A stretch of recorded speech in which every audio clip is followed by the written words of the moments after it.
Stephen, of course, the news in college football that's circulating is Lane Kiffin, of course, having to step down and move on to his head coaching duties in Florida with Florida Atlantic. Steve Sarkisian been given the keys to the offense. This is obviously just a few days before a national championship game is going to be played, a very different type of circumstance. So my first question to you is, have you gotten a feel for, based on what Nick Saban has said, based on the moves that he's made in the past and what his track record is in dealing with personnel, what prompted this? So the thought here is that maybe Lane Kiffin had divided attentions. Of course, he's looking ahead to getting the program right at his next job versus his responsibilities with Alabama in running the offense. Do you think that had anything to do with it, or what do you think was the probable cause? It was a multitude of things, Mark. You look at, first off, the offensive play calling. Kiffin would get away from what was truly helping Alabama, which led to a lot of the public butt chewings that he would get from Saban, would lead to him being left off the team bus. So a lot of the offensive play calling was scatteric or skittish, as I would say. Aside from that, you have there were issues in the locker room. Kiffin wasn't always focused in the locker room. Kiffin wasn't always focused in the film study prior to games. There were reports that he would habitually miss meetings and skip meetings, was not completely focused on the task at hand. And when you're under head coach Nick Saban, somebody that wants attention to detail and the utmost focus, and you're not giving that, he's going to let you know. That's the main reason why he came out and stated that Kiffin will not even be joining Alabama in the press box for the national championship game. He's focused on the people he's got around him right now. It's a multitude of things, Mark, but the main two, his on-the-field performances, getting away from what actually works, and behind closed doors, the distraction and the drama that he would cause within the program.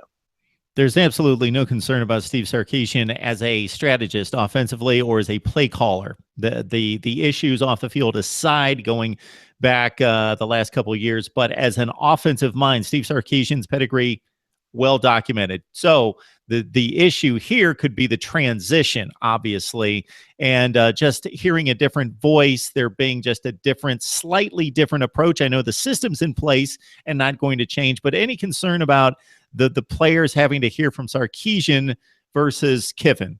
I don't think there's much of a big difference. It is a huge challenge for your audition for Nick Saban at the University of Alabama to be on a national championship game stage. That's a huge challenge. But for Sarkisian, the guys have already pretty much bought into him. They love him as a coach.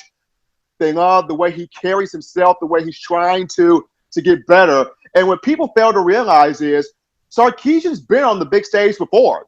If you go back to 2003 at Southern California, Pete Carroll was the head coach. Norm Chow was the offensive coordinator. Steve Sarkisian was the quarterback's coach. And he took a young man by the name of Matt Ryder and molded him into a 3,000-yard passer, 3,556 yards, 38 touchdowns to only 9 picks. He took 3 running backs in Lindell White, Herschel Dennis, Reggie Bush. They all totaled at least 500 yards rushing that season. And most importantly, took that USC team to a 12-1 record, a Pac-10 title, and won the Rose Bowl 28-14 to win the BCS National Championship. Of course, the NCAA sanction stripped the BCS from the Trojans, but the men of Troy, according to the Associated Press, still recognized as the AP champion. Sarkisian just produced a boatload of 3,000-yard passers, a boatload of 1,000-yard backs. So he's been here before. Yes, it's a challenge going from listening to from one voice to the next, but also he's been at Alabama for 4 months, going back to September. He's been studying game tape. He's been in the meeting rooms. He's been taking down notes. I'm pretty sure he's been in conversations with the offensive players. Now, he hasn't had much hands-on until the month of December, and of course right now, Mark, but even during this time as an offensive analyst, I'm pretty sure Sarkisian had conversations with the likes of Calvin Ridley, Ardarius Stewart, Jalen Hurts, and offensive players, knowing that this time was going to come.